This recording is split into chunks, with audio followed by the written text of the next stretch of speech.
ये है आपकी पब्लिक ट्रांसपोर्ट। ये नंबर प्लेट है छोटा यंटांग। ये है, इससे चलान भेजा जाएगा। इसको सुपर शाहिद बॉडी मेकर के नाम से चलान दिया जाएगा ढूंढ के पूरे पाकिस्तान में।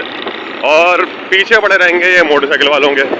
बहुत ही बेहूदगी के साथ ये बस वाला चलाता हुआ आ रहा है।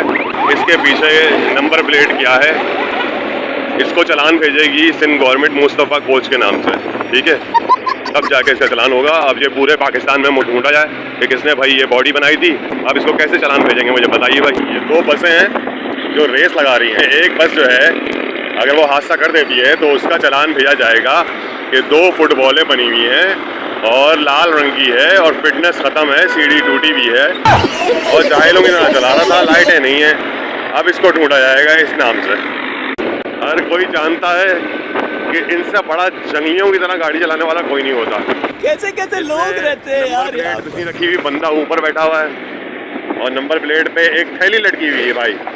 अब इसके ऊपर चलान भेजा जाएगा कि थैली लटकी हुई है और पागलों की तरह चला रहा था।